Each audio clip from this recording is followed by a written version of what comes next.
And ladies and gentlemen, boys and girls, and people of all ages, welcome to Voices from the Grid. My name is Sasha Kaplan. I am the one, the only, the ever snarky leader of the Grid Force team. The Voices from the Grid team. I am your Red Ranger, and I am joined today by our fantabulous scientific mind, our Pink Ranger, Brian Massey. Hey, everybody, what's going on? So today we are reviewing Built for Speed, Bicycle Built for the Blues, and the whole line. The word built is in at least 2 episodes here, guys. Oh boy. Brian, are you mentally prepared for these 3 episodes? Because I was not mentally prepared. I am not. So with that in mind, God help us all. We're gonna start with Built for Speed, which is so basically it starts off at the juice bar where they're preparing 2 members of Adam's 1950 stunt show take their characters too seriously, and after being humiliated, prepare to have a drag race at Angel Grove Bluff. Meanwhile, Divatox has the Demon Racer monster plant a detonator in one of the cars and has him make sure to keep the Rangers from finding it. Demon Racer challenges Adam to a drag race, with the prize being he'll tell Adam where the detonator is. And now the Green Ranger must outrace Demon Racer before the car explodes. So basically, the episode starts with like this 1950s like soap, what is it? What's the word? Soda. Can I go ahead and give you my synopsis of this real fast? Yes. The Jets are gonna have their day tonight. Shucks, we're gonna hand them a surprise tonight. Like this is like somebody saw West Side Story and was like, I'm gonna write a Power Rangers episode. Okay, but think about it this way. It's actually Grease. Explain. Drag race. Okay. And dudes in leather jackets. And 2 rival leather wearing jacket people. But basically they're part of the stunt team or whatever, and there's like a jukebox, and they're working for I don't know, it's like some kind of charity thing, I assume, when they're putting on together this like little plaything. And one of the guys is annoyed because the other guys always win in the fights and blah blah blah blah, and they get really into it. So based on that, what were your thoughts about this opening sequence, Brian? Because it's very not Power Ranger-y at all. Oh my God, I thought you'd never ask. Okay, so I have so many thoughts about this. Some of them as an actor, some of them as a Power Rangers fan, some of them as somebody who's seen a lot of these kind of like movies before. And I just like, first and foremost, the whole plot hinges on, hey, why are we losing in this scripted fight? We don't want to lose no more. You guys have been winning all this time. We want to win. And I'm like, that's not the role you got. That's not how acting works. It's like, it's and to a lesser extent, like that's kind of how things work in pro wrestling. It's like if you're booked to lose, you're booked to lose. It's nothing personal. It's just the person running the show made that decision. So I don't know why you're getting so pissy about this. I guess because they were all in the same there was some other show, and then those guys were also the ones cast to lose. And I guess like at the very end of the day, they didn't really establish like the good guys and bad guys, but you could have also like rewritten the script, like it wouldn't have mattered. But it's a very silly thing to get mad at when it's like a scripted fight. Yeah. So another thing I want to talk about is because like I just, oh God, this is so silly. So they're playing 1950s like, hey, you know, Greasers, kind of Fonzie types or whatever, greasers, you know, hey, how you doing? Talk to your mom from me or whatever. And it's like, okay, cool, fine. They have that persona outside of the play too, to the point where they have like 1950s dragsters. And like part of me was like, okay, they said that they did a Wild West show before this. What happened then? Did they like race on horses or something? Like method actors. And you know what? That would kind of explain it probably. They're method actors. Also really funny though is that like Adam is a part of the show and he's in one of the teams, right? And Yes. when he exits after rehearsal is over, he's wearing like normal clothes, not his Yeah. costume. And they're still wearing the same outfits they were wearing in the show. Like, even if it's their own clothes, like, I would not want to wear the clothes I'm going to be wearing in the show outside Right. because they could get damaged. Like, anything can happen. Like, what is going on with this? Do you think that this is like, the only thing I can think that like even somewhat compares to this is like was this something that happened in the night? Because like there was a lot of like that kind of 1950s stuff happening in like the 80s and 90s with like Happy Days and with like, like what was it, the Zoot Suit Riot? I forget what the name of that band is, but like there was a lot of that stuff happening around that time. And I have to wonder if like that was kind of like the Ren Fair equivalent of the time or something, where it's like, because you see people walking around in like Ren Fair clothes and stuff, and it's just like they just want to feel like they're part of the period, I guess, or whatever, which is fine. But like they just like there's literally a woman in a poodle skirt like in the middle of the cars, and she waves the flag, and I'm like, does she I, wear that on a regular basis? Like, what's going on here? This is you know, what is this? it's, What is this Brady Bunch movie reality that they're living in?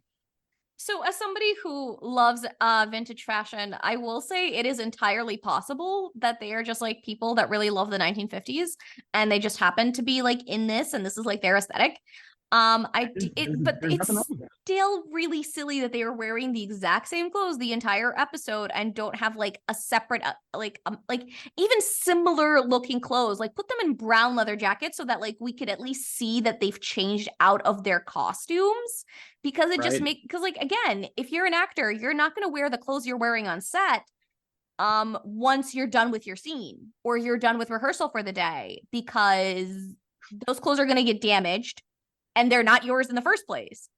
I, I'm Assuming like I, these clothes are provided for them, but I'm just laughing so hard if like this is what their personalities actually are. Okay, what were they like in that Wild West show? yeah. All right, but moving on, because this is Yeah. not there's so many other ridiculous things in this episode. There are. You're right. Okay, let's move on. Sorry. So we get to this point where we find this monster. So let's talk about this like racer person, because there's actually two monsters because Porto makes a duplicate. But they look very different. What are your thoughts on the design for these two monsters that are nearly identical? They're really cool. They're definitely I don't know, like they seem to me like the closest thing I could think was one of the angels from like Neon Genesis Evangelion, or like even though it came way later, like kind of reminded me a little bit of like Kamen Rider Hibiki. I love the design on them. They looked really, really cool. I'm trying to find like a better picture of them just so I can kind of, but yeah, I thought they were cool. The fact that like this is the second like character in a row that's had like speed or like something written on their like torso or chest like that, it's kind of ridiculous. But I think they kind of look cool. Um, Demon Racer 2. I don't have a picture for Demon Racer 2, but They yeah, just had like like there's like a facial difference, but it's really like not much of it's not like a memorable monster by any means. Um, but there's an interesting note here that I'm sure you caught on. But so Adam is like totally against drag racing and then ends up drag racing a monster. But I guess when the Rangers do it, it's fine because they have protected suits and go-karts. do as Um, I say, not as I do. but it's really, really funny. I'm going to point this out again in a later episode, but you can really tell in these couple of episodes where the Sentai footage is, Yes. especially Um, in the race when they're coming down the race, and then there's like these like barriers that are written in Japanese. like there's just like massive kanji on these like, you know, and it's kind of funny. And I wonder if like let's see here. Wait. The steering wheel on both Demon Racer's vehicles are on the right side due to the Sentai footaging where cars are driven on the right side. So I get what? Okay. I was almost Don't read the trivia notes on the Ranger Wiki. That's not what we're here for. no, it's not. Um, so there's really no plot for this episode, but there is. Let me ask your opinion about the battle with the Zord in this episode. And there's something very different that is done in this episode that we don't see a lot in Power Rangers, which is civilians interacting with the Zord. So what are your thoughts on that scene where we ultimately disarm the bomb or let it blow up? I thought it was hilarious that the thing was like hidden in a thing of fuzzy dice. And he just like didn't notice. It's like, did you just Yeah. like have fuzzy does? Thought they would just appear? I don't know. They must have just been a gift from my mom or something. I don't know. Uh, um, I thought it was kind of cool that like they did something different. Like, yeah, it's like they and it's kind of apropos that like the Zord that's made out of cars catches some cars. Um, and then of course Adam saves everybody's butt. And I don't know, that was kind of cool. I liked it. Wish they So did more stuff like that. I'm going to ask a dumb question now. Sure. So Adam seems to be the center of this episode. What, if anything, does this episode do to advance Adam's storyline?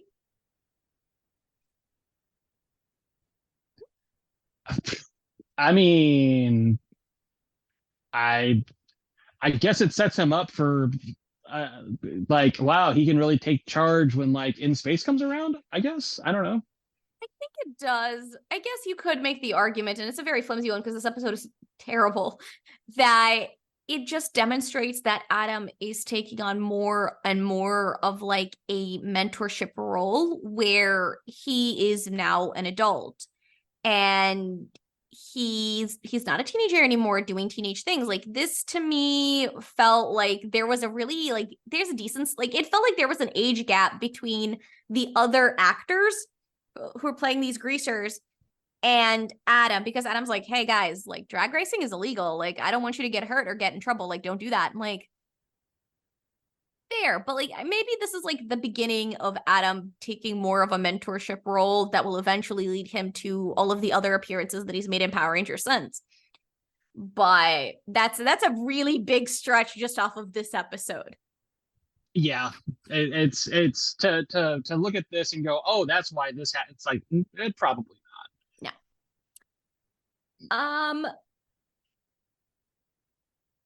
I have a note that I don't know why I wrote. Like, so Demetrius says something, and I said, like, it was, she says something, I should have taken the quote, but she says, why can't Demetria just say that? Like, it wasn't a question, so clearly she can just say normal things if she can. Oh, she says riddle, it was, oh, she had, like, a riddle for the Rangers.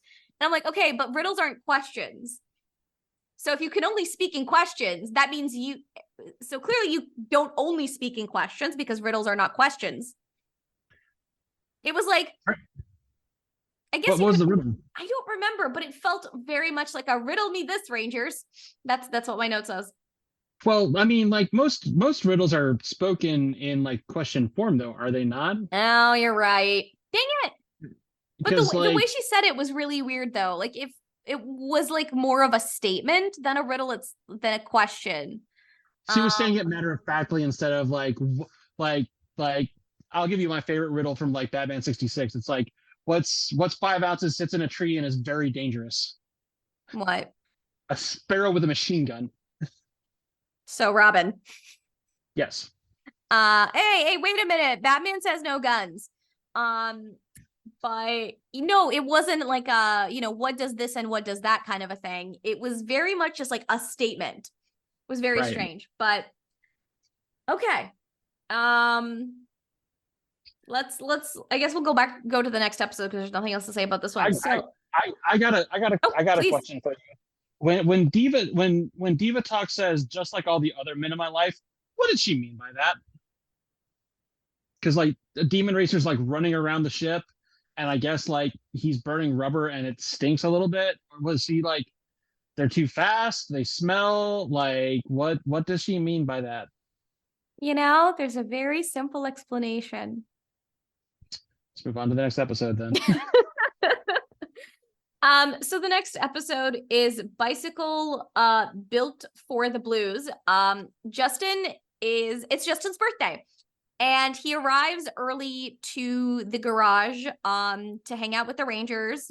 And it kind of seems like they forgot his birthday to him. Meanwhile, they're setting up for his party. And then he finds a bicycle, which for some reason has an odometer on it, and he just doesn't question it. And there's a clever note on it that's like, happy birthday. And he just sort of assumes it's from his dad, given like zero evidence and the child like handwriting, but we'll go with it. So he hops on the bicycle, and the bicycle is like kind of traps him inside. And so the entire episode is basically trying to save Justin off of this bicycle, and while also trying to catch the monster through very obviously Japan. My first question is, why does Justin think this bicycle is from his dad? For a genius, like, he doesn't seem to ask a lot of very obvious basic questions. I mean, I don't know. I can give him a pass on this because, like, I mean, the kid's all depressed. He hasn't seen his dad, and like, oh man, nobody cares about me, and it just seems like everybody's kind of like shooing him away or whatever. So like, if you're that depressed on your birthday and you see something that's meant for you, it's like your name's on it. It's like, oh man, like your brain's, I'm automatically gonna jump to that, I guess, right? Like I feel like, yes, he's a smart kid, but also he's not um he's susceptible to like wishful thinking. Okay. Then follow-up question to that. Have you ever seen a bicycle, a basic bicycle with a mileage count, with an odometer? Because he literally looks at this bicycle and goes, oh, it has an odometer. Maybe it's a used bicycle.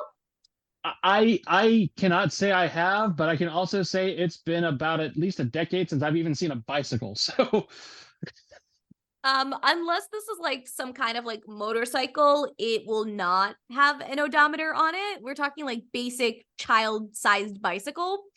yeah. So even if like we can buy the fact that Justin thinks the bike is from his dad based on it found it in a junkyard where his friends hang out, or sorry, not a junkyard, garage with an adjacent stockpile of tires and things. So then we meet our weird bike riding monster, where we basically follow the scheme of the previous episode, where there's also a race in go-karts and on foot against the bicycle lady. What are your thoughts on this monster? And do you think this is in any way an effective plan by Diva Talks? As to, is this an effective plan? No.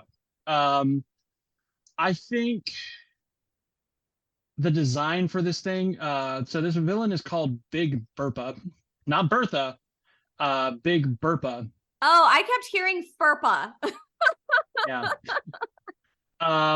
Now I'm gonna go ahead and show my weeb card here, because this thing looks very much like, okay, so the motif in Japan was outlaw motorcycle gang member.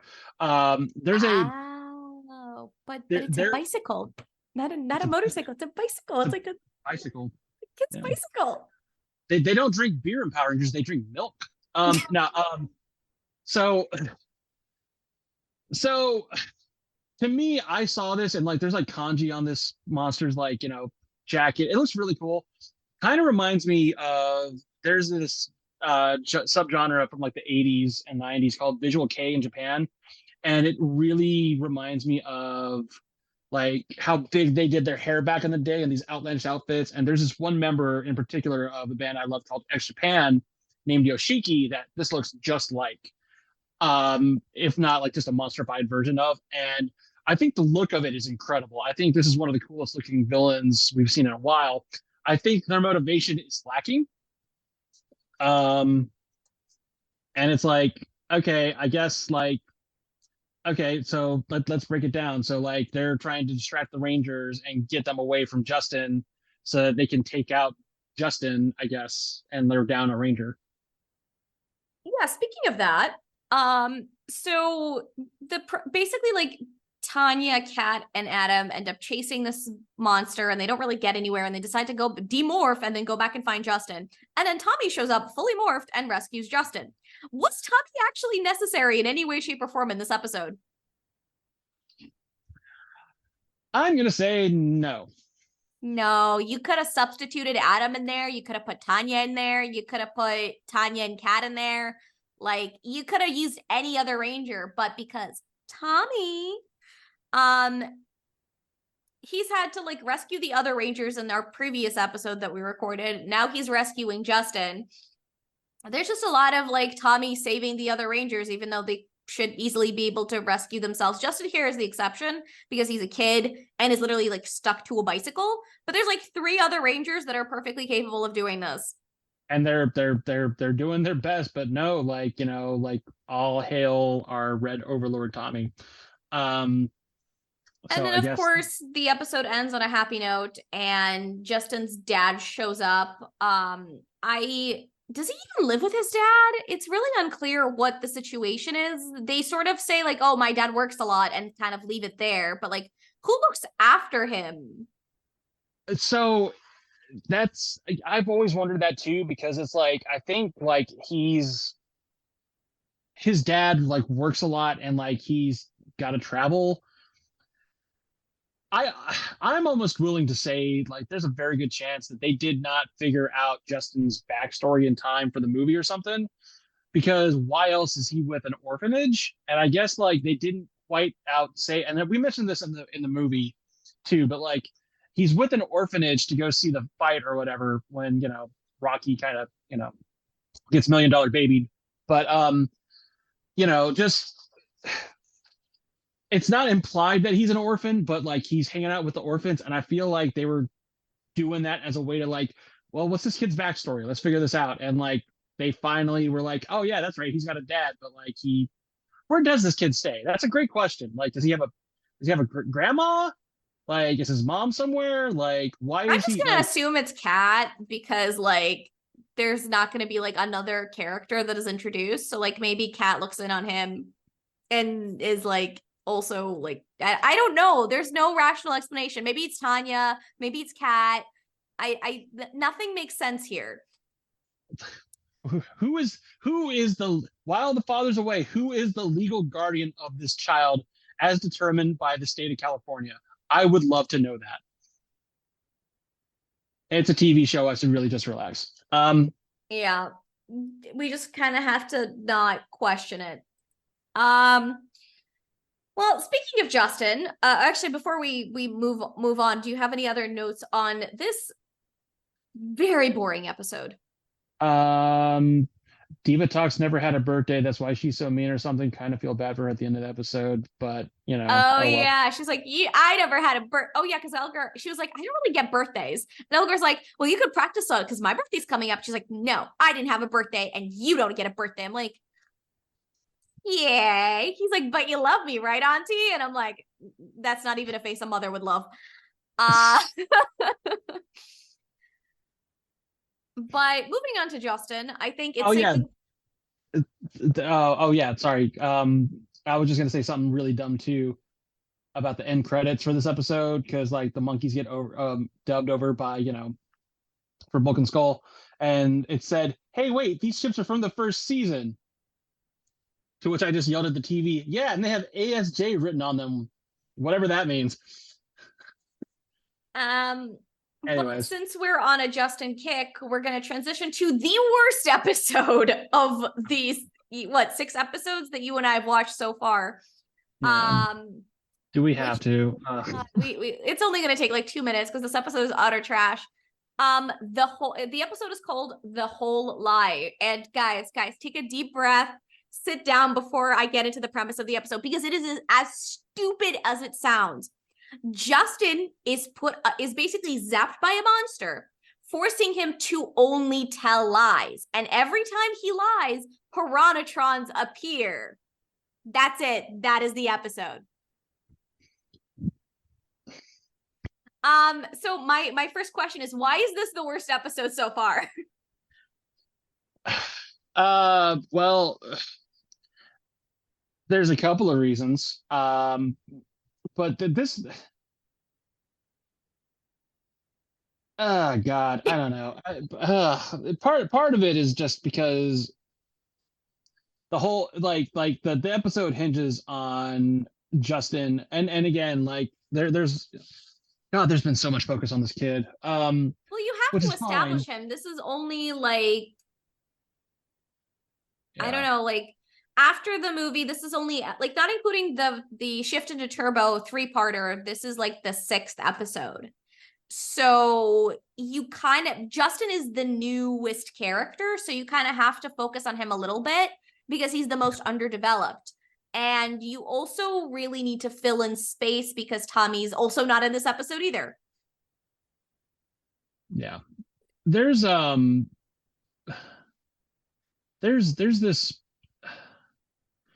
this weird thing where it's like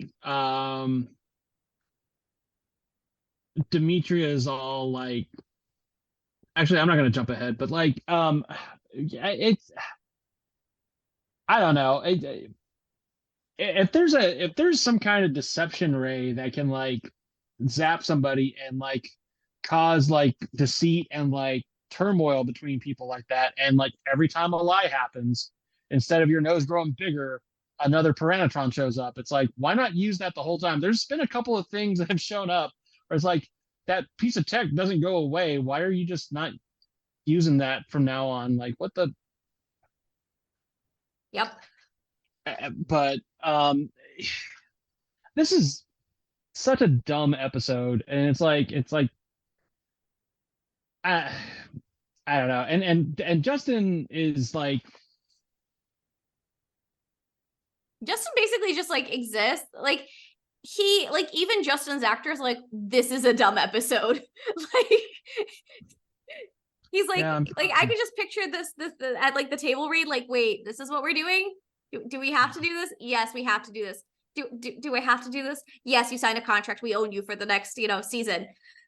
Okay.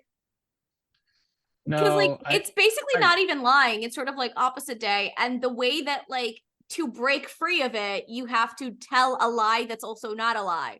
That like if I ask you a question, will you lie to me? The answer is yes.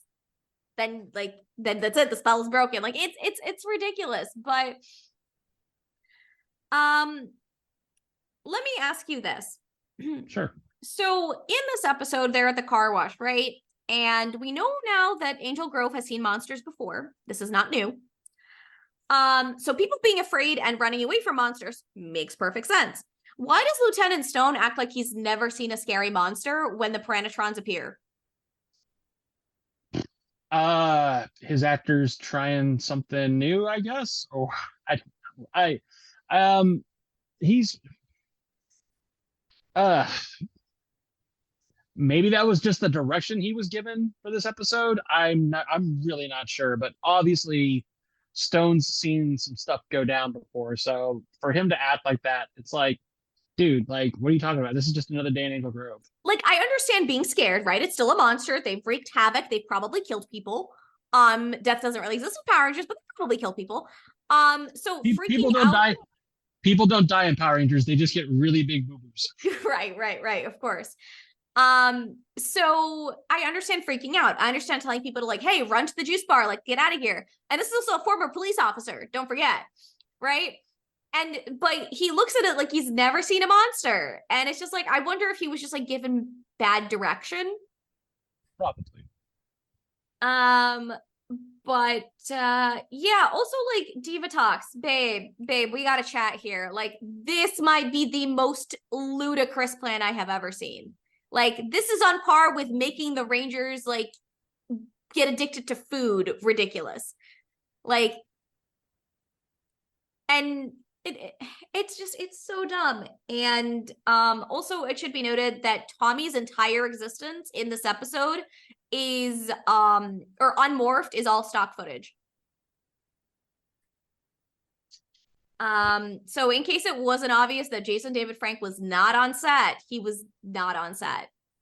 I think he filmed maybe 2 scenes, because like he pokes his head out to say, "Hey kid, you can't come in here."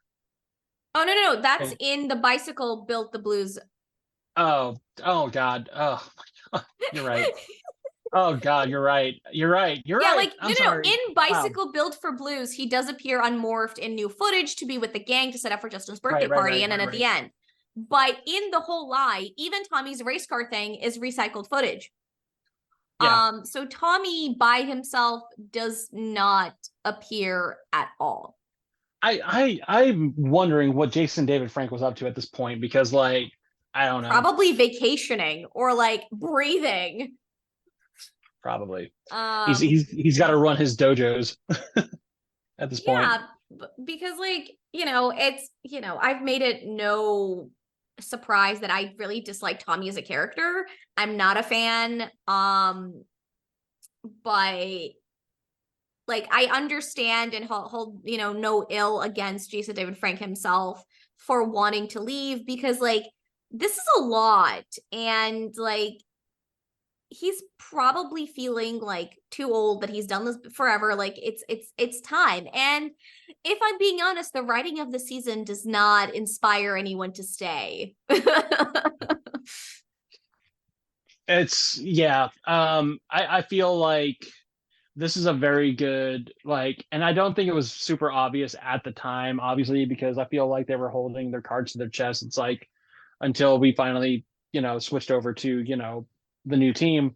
But like, yeah, you're right. Because like watching this in hindsight, it's so obvious that like they're just trying to get from like point A to the goalpost. And it's like, okay, if we can make it this far with like, and somehow navigate JDF's demands or whatever, then fine, we'll be fine. But like they were obviously, it feels like they were obviously saving like all the good stuff for like the other half of the season, because I have seen parts of like the other half of the season and like there are good things in the season.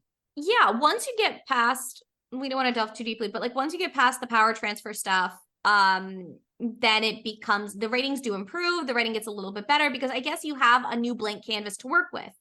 I think part of the problems they were scrambling what to do with JDF leaving.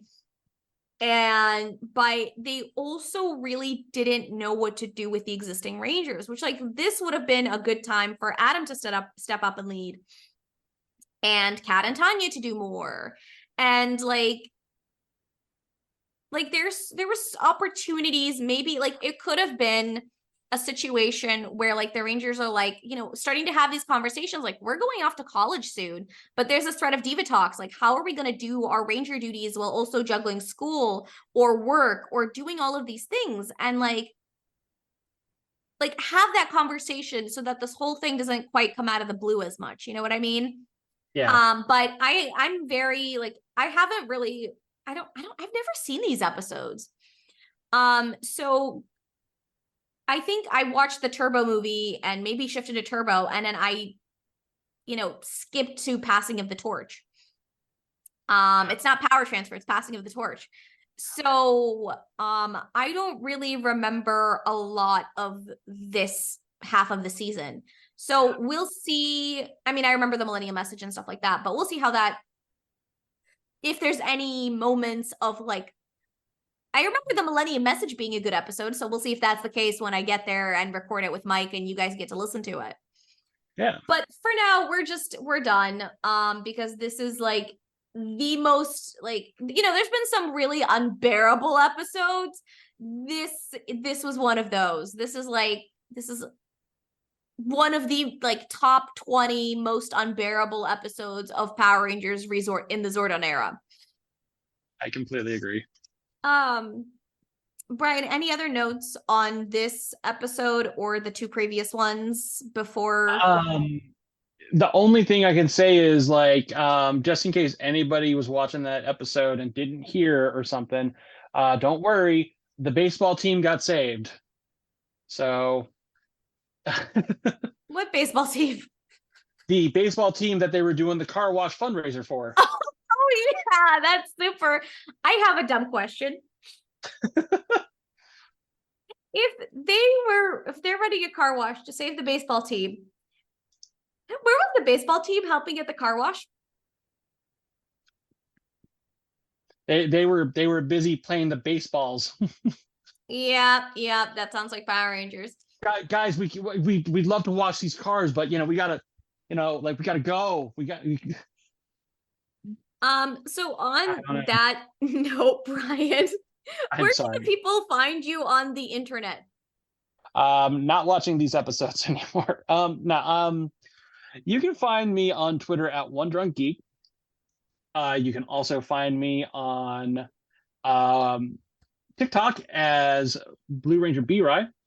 You can also find me with the Castaway Studios crew at castawaystudios.com. And you can also check out our Instagram. Please feel free to check out our new show, which is Two Fat Guys Eat. There's 3 of us. I don't understand. Take it up with Colin, whatever. But we've got some really awesome episodes up. We've been to Toronto. We've been to Philly. We've been to a couple other places. Check some of those episodes out. We actually, as of recording, we just did a Buffalo Wing Pepsi episode, which is just as gross as it sounds. Have fun with that. So yeah, Sasha, where can we find you on the World Wide Web? So you can find me on everything from Twitter, Instagram, Blue Sky, and Threads at Geeky Kaplan. That is Kaplan with the K after the greatest superhero in the Marvel Universe, Billy Kaplan. And of course, you can find this show, Voices from the Grid, on Spotify and on txhthockey.com/x75productions/VFTG. And of course, tweet at us, let us know how much you loved these episodes, because we sure did, over on Twitter at VFTG_PR. The more you tweet, the more we tweet. Get us to tweet more, like seriously. So with that all in mind, I will not ask questions because I am not Demetria. I'm going to ask you guys to strap into not shifting into turbo and join us for our next, hopefully actually more phenomenal episode. And may the power protect you.